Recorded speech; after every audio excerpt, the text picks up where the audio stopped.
It's extraordinary to contemplate how the world, uh, as seen by the American right, conservative America, is so completely divorced from reality.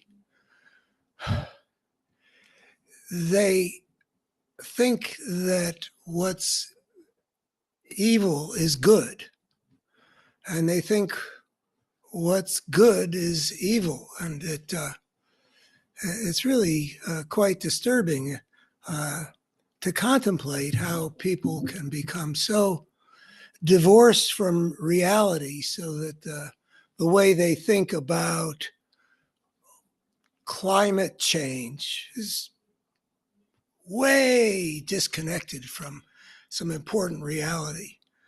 The way they think about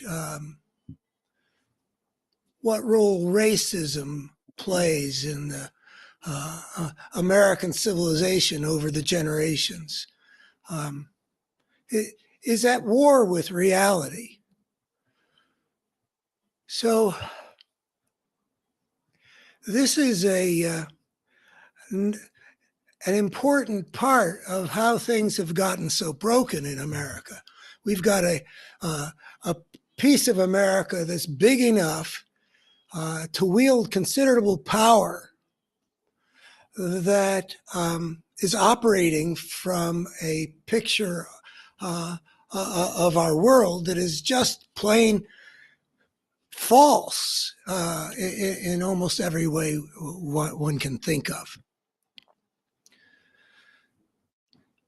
Part of my, I've tried a lot of ways of trying to bridge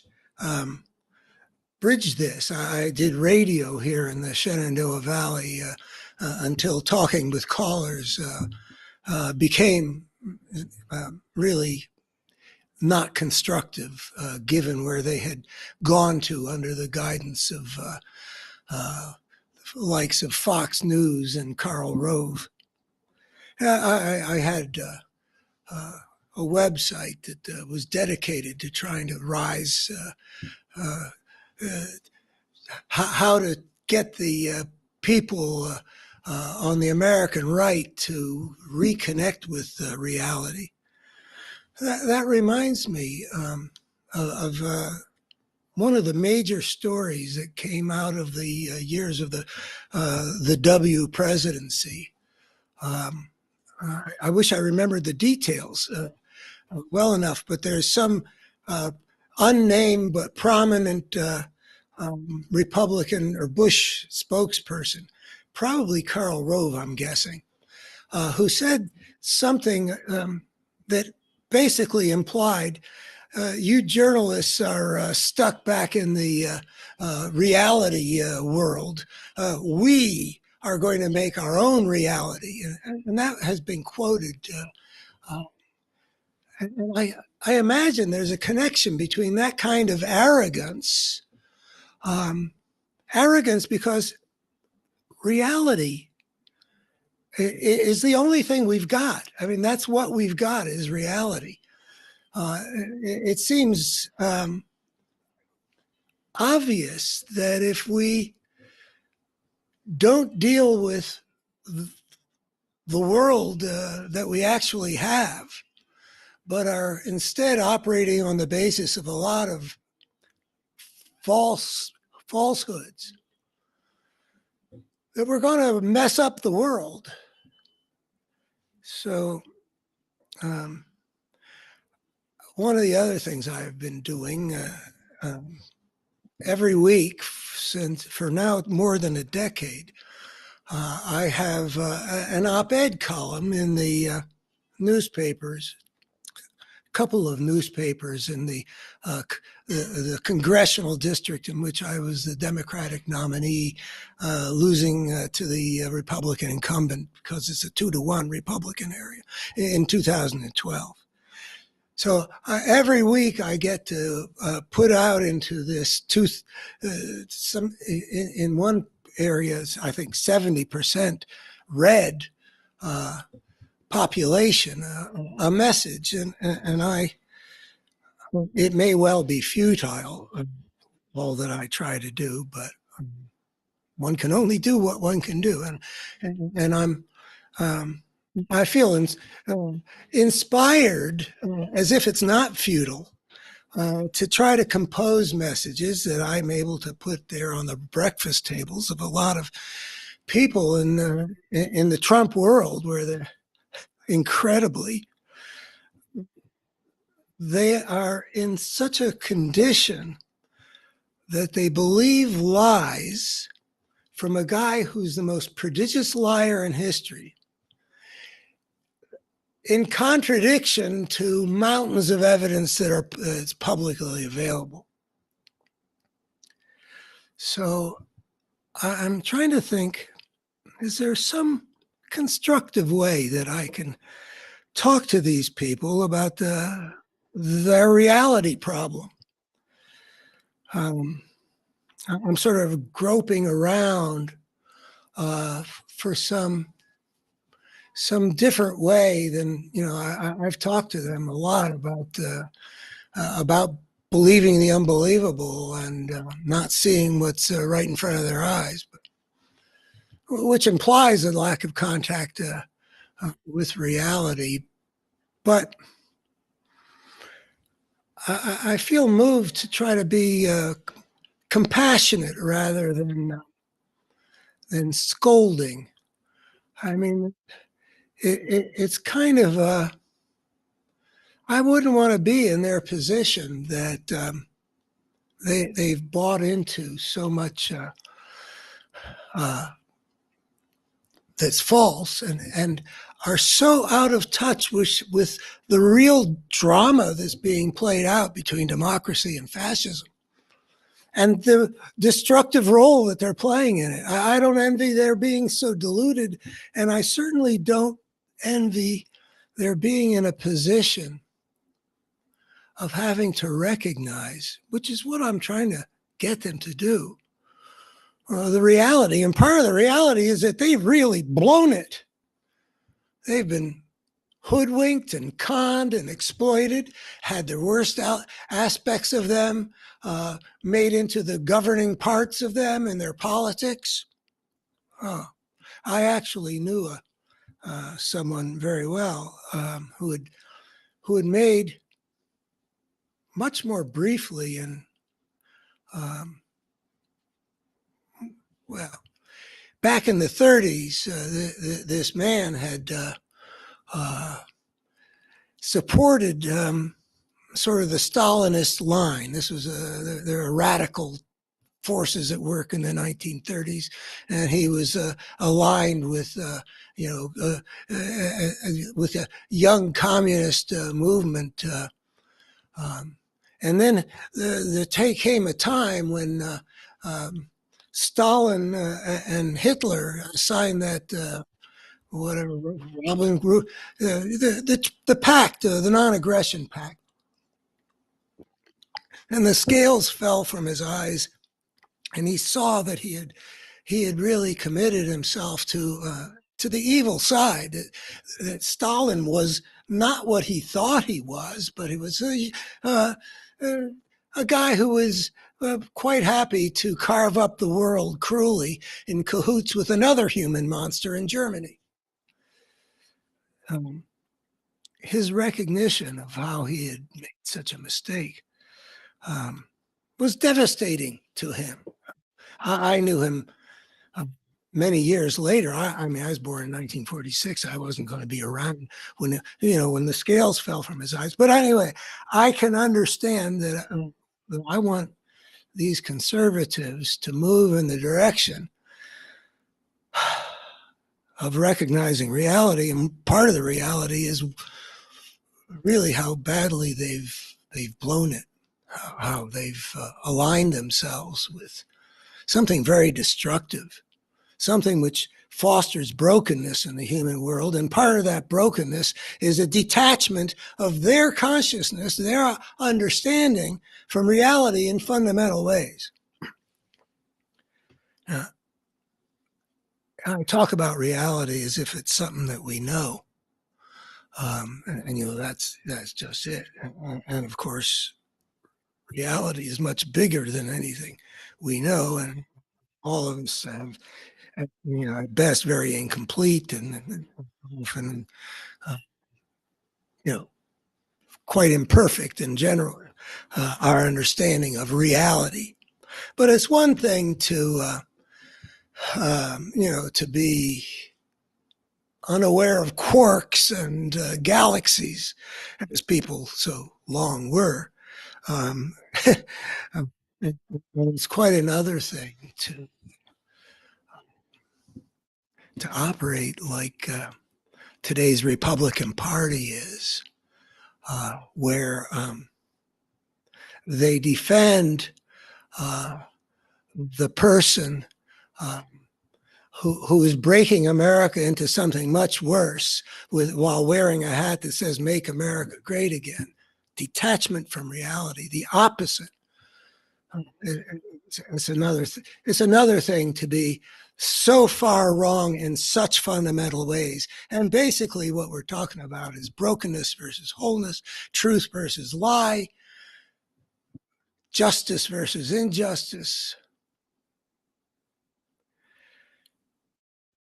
Ultimately, we're talking about good versus evil, where evil is defined as a coherent force that consistently works to make things worse. And a lack of contact with reality is an essential part of how to make the human world more broken. But, I recognize that embracing reality is challenging. I see defects in myself. And I'm thinking about, well, maybe that's a way into this op-ed that would be compassionate, that recognize that being able to grasp what's clearly true can be challenging. And my example is here I am. I'm closer to 78 than to 77, and we've got friends falling apart and sometimes dying at a rate that is completely new in my life. So I'm both contemplating the reality of the people in my life are mortal, and having to contemplate more than when I was younger that I'm mortal too. My wife and I are thinking about what comes next here. We we live on a mountainside.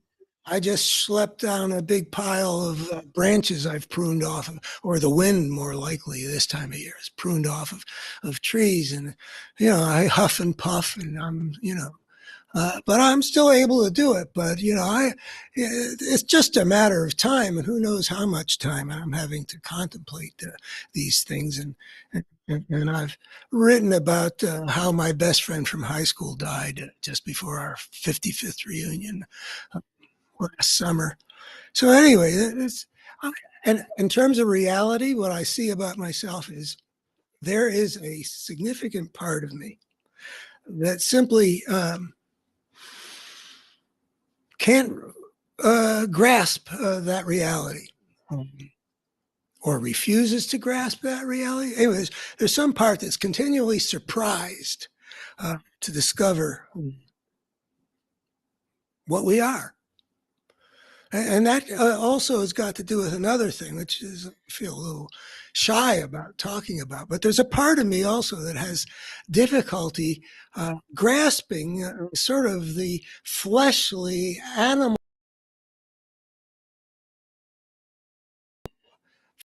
reality have evolved to be. Animals that contain chemistry sets and organs that, like the ones you see, when somebody guts a deer, all that stuff is inside of us. And I feel, sort of a degree of embarrassment when the dental hygienist is working on my mouth and thinking, oh, I hardly can accept that I'm, made of these bony things sticking out of my jaw. If you mess around with it, there's a little bit of blood. This is hard stuff that I'm continually trying to wrap my mind around. I live in a world of illusion somehow, where instead of having all those organs in me, I'm made of the stuff, like Michelangelo's David is just, this marble surface. Well, but there's a difference between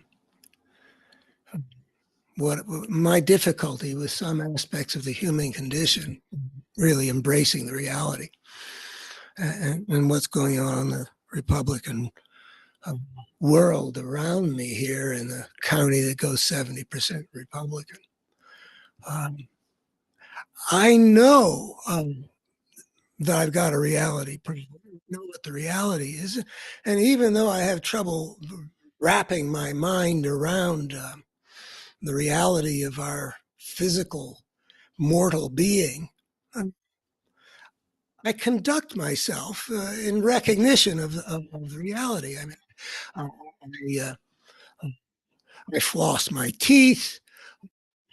Yeah, I eat a balanced diet. I take supplements that have been shown, and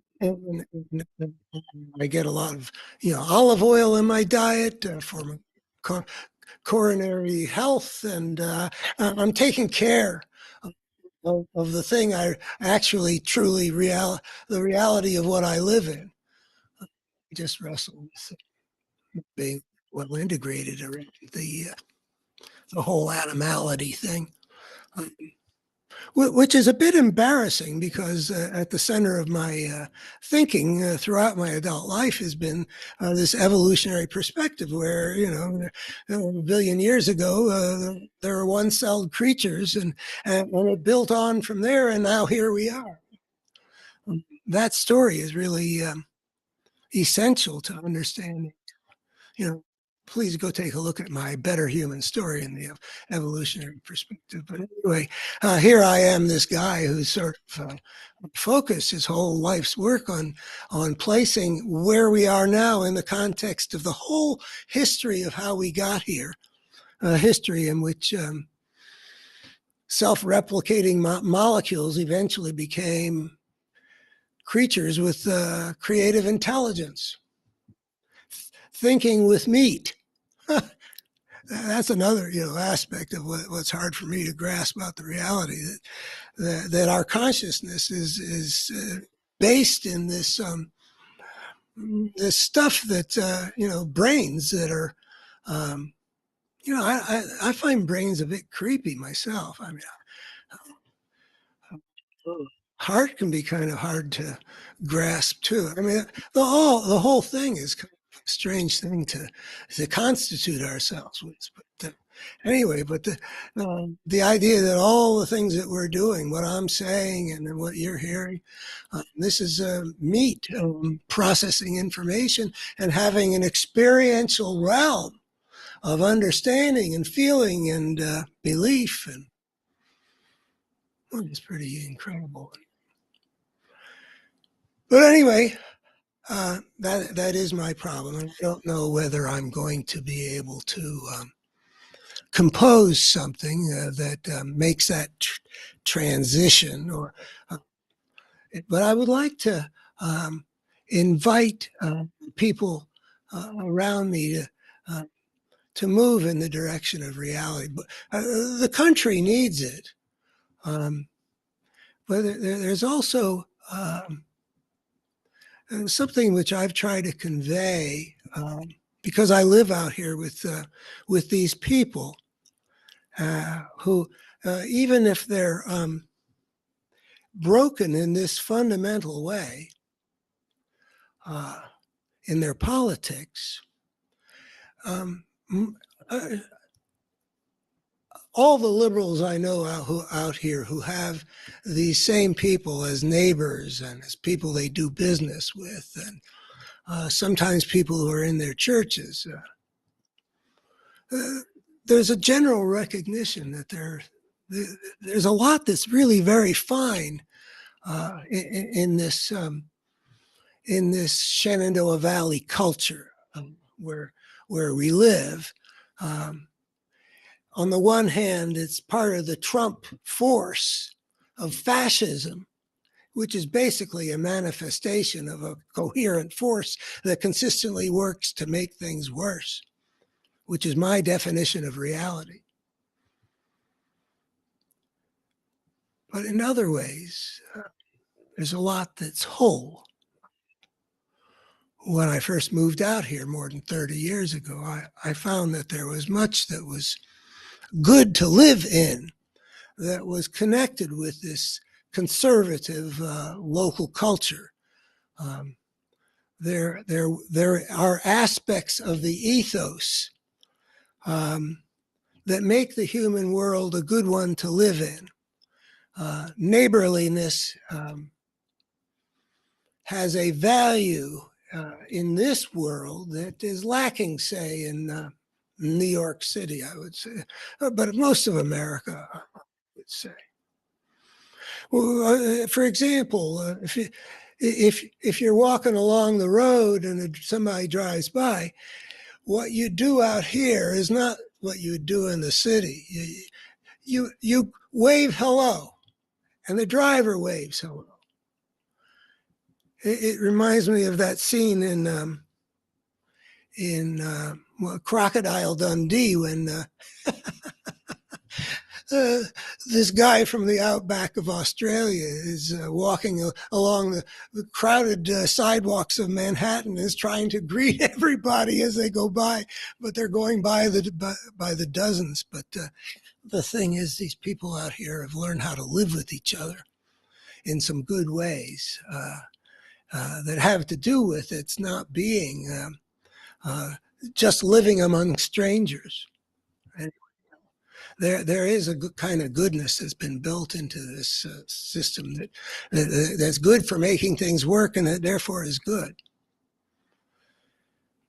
So it's a labor of love in a way to contemplate bringing these good people, not only good, but truly good people, back over the hump of the teeter-totter, so that instead of their weight in this democracy, as we still have it, thank God, their weight is on the wrong side of the fulcrum. But pull them back. And part of the pulling them back is to make them better connected with reality. It's important for their souls as well, in a way. It is not good to feed the broken part. It's not good for people to have the broken parts of them fed. Yeah, there's racism out here, but it wasn't the power, didn't have the force it has now, 30 years later. There was a willingness to believe lies, like all the lies that the South is told about the Civil War and the meaning of the Confederacy. That was believed out here. There already was an opening in terms of prying people apart from their contact with reality, which is associated with bringing out the worst aspects of them.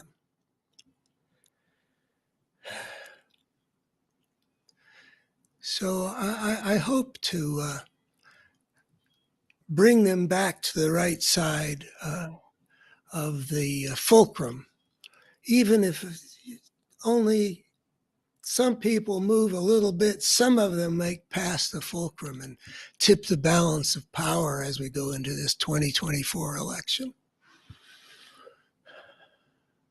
But also, I also crave to have a world in which the the people I live among and love among too. Um, I have a positive feeling of connection with. If they're out of connection with reality, I'm out of connection with them, and there's a part of me that doesn't like that. It's a big part of me that doesn't like that. I find it very disturbing to live in an America where we have sides that regard each other as enemies. That wasn't the America I lived in. We had enemies, but they were, on the other side of the planet, that big USSR out there. The world was cloven between good and evil, friend and enemy. We were leader of the free world, and that fit very well with the rather positive experience of Americans being Americans surrounding World War II, where once again there was conflict in the world between good and evil. Say might be approximated, but within the society itself, there's a feeling of solidarity. There's when FDR's picture is on the wall in these wartime movies of official places, we know that the whole audience is going to feel, yes, that's the American leader. We can't have leaders like that anymore, because the American right is so out of joint with reality that even two guys as unusually decent as Barack Obama and Joe Biden. I've got my critiques of Barack Obama, but I think he was definitely in competition for the most decent human being ever to occupy the White House. Yet 20% of Republicans thought he was the Antichrist. Can you believe it? I mean, they weren't all that crazy, but that 20% was just the more extreme version of all the ways that the Republicans are out of contact with reality.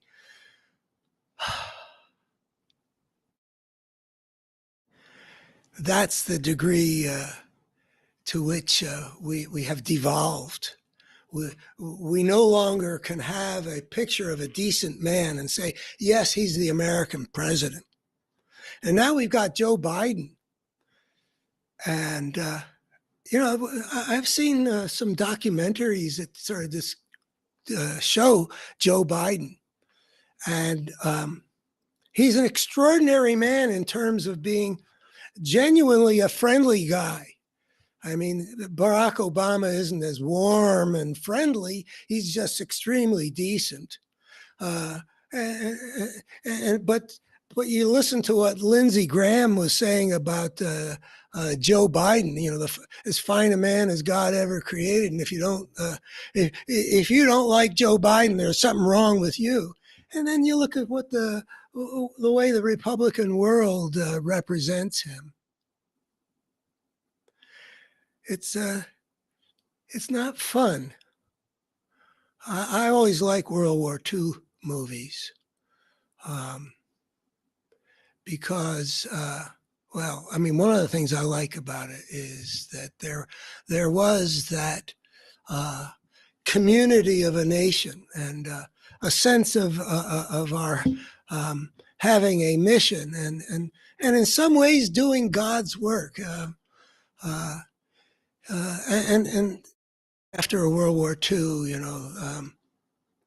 all Americans could feel a pride as the American president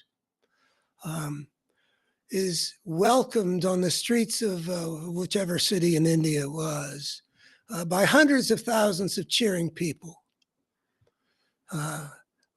The American president, the war hero who had saved the world from evil. well, hmm, Joe Biden in the Ukraine situation earned a place like that, the leader of the free world once again, but out of touch with reality.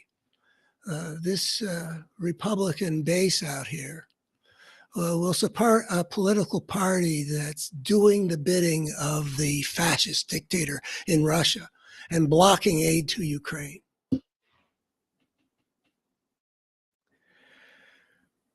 Oh, we need to bring the country back together. Um, uh, the force of goodness in the world needs a good America to unify, to play the constructive role as a human civilization is heading toward a potential abyss. It's not coincidence that not only is the conservative America having a powerful pro-Trump wing of the Republican Party, as Liz Cheney said, but it is the party which does the bidding of the fossil fuel industry, which is driving civilization into another kind of abyss. Yeah. If we can help bring the people on the side, the wrong side of the fulcrum, into better contact with reality, to whatever degree we can do it, we should be asking ourselves on an ongoing basis, what can we do? I mean, it's a cult. Well, part of it's a cult, not all of it. It seems to be impenetrable. This has been fashioned over the course of a generation, and that's a whole nother story.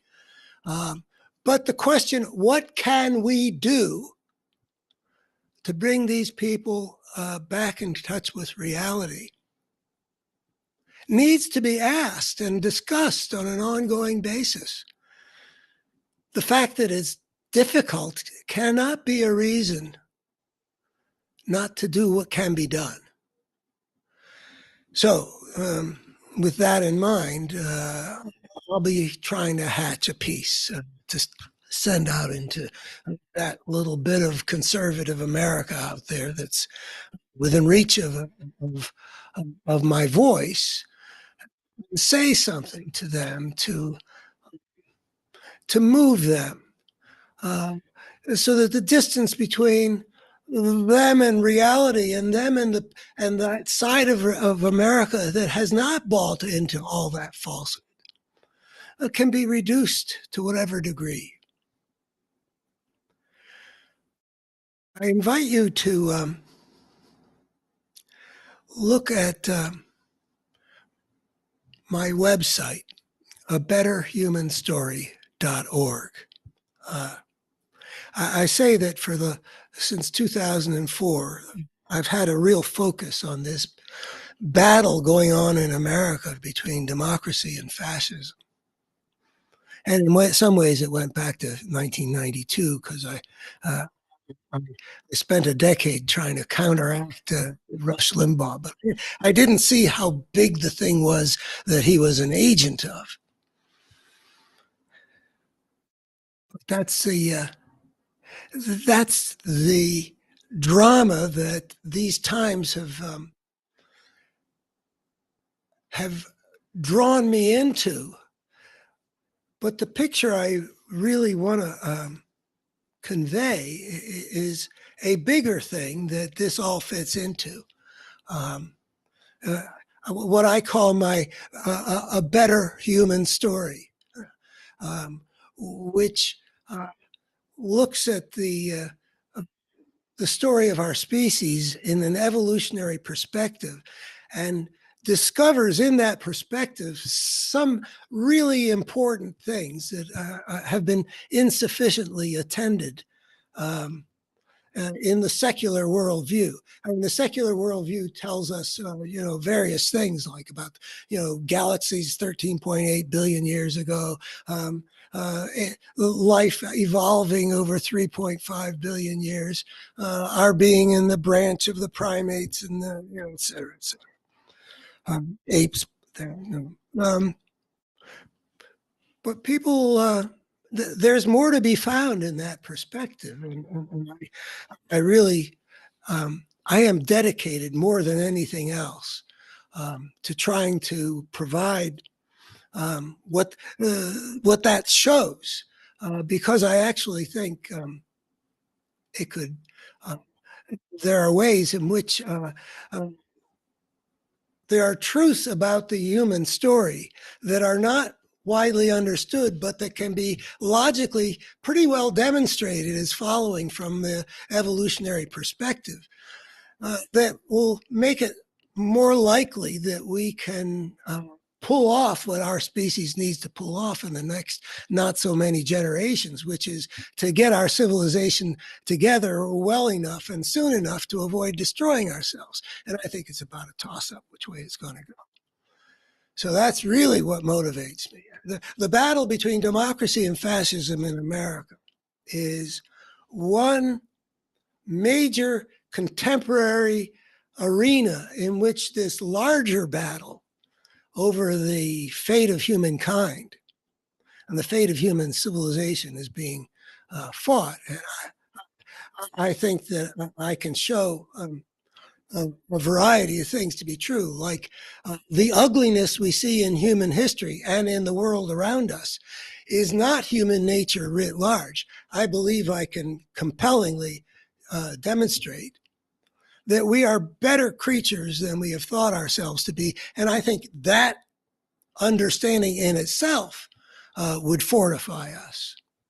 But more specifically, what it shows is that when a species takes a step that is unprecedented in the history of life, which is what our species did 10 or 12,000 years ago, there are inevitable consequences, implications, ramifications for that unprecedented step. It creates a new situation which has got an inherent dynamic, which turns out to be rather destructive.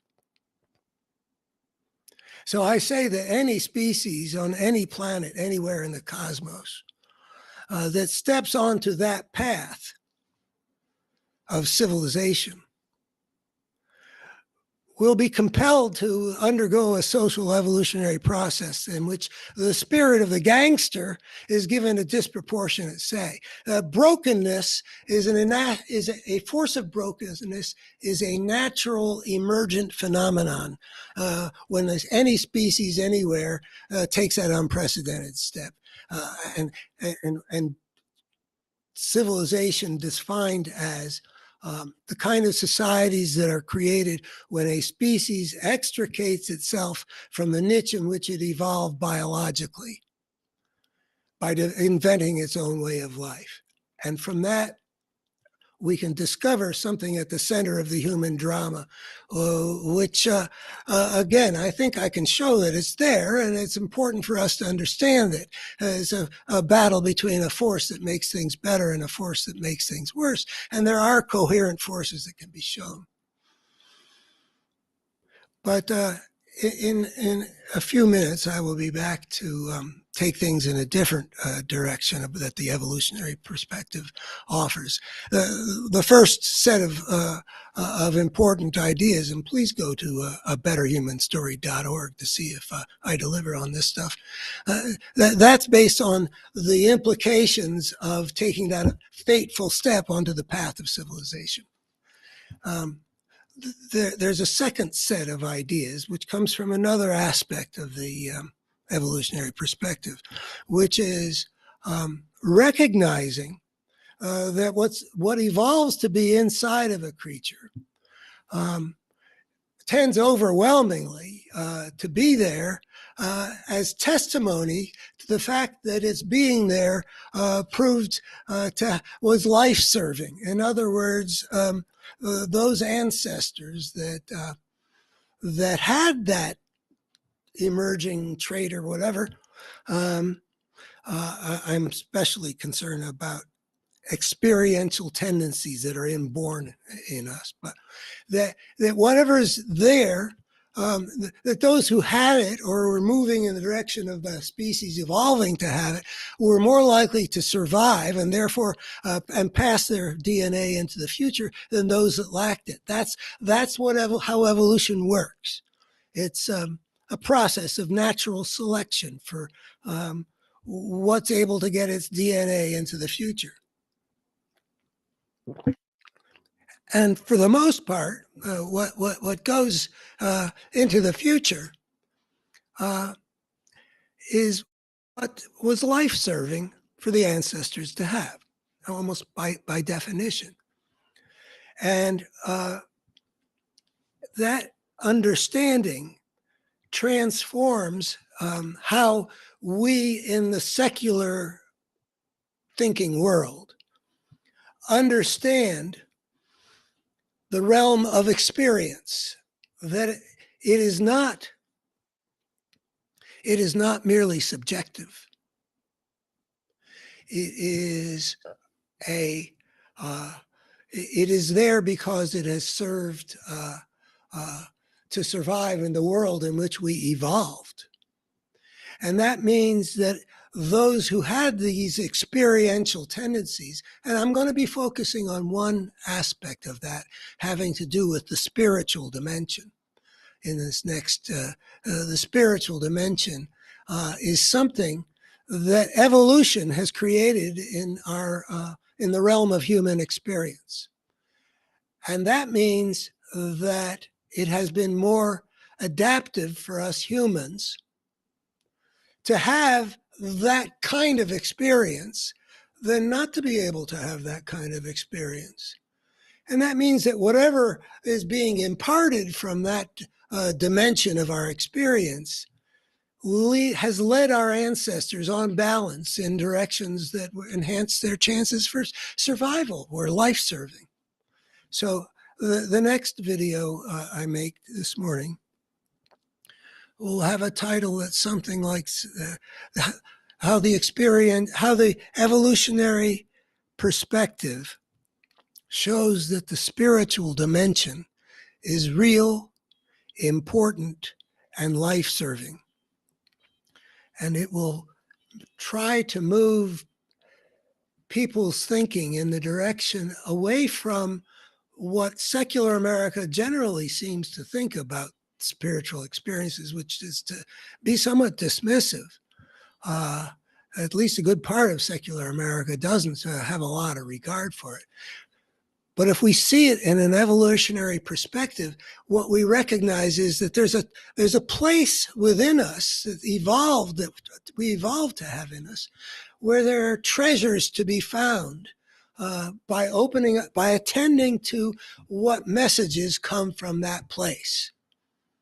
And one of the places where that gets demonstrated was in the spiritually transformative experiences some American astronauts had when they became the first human beings to look back upon this blue marble. Sometimes it seems as though people in a certain dimension of experience, which I'm calling spiritual, get messages that tell them what they need to know in the service of life.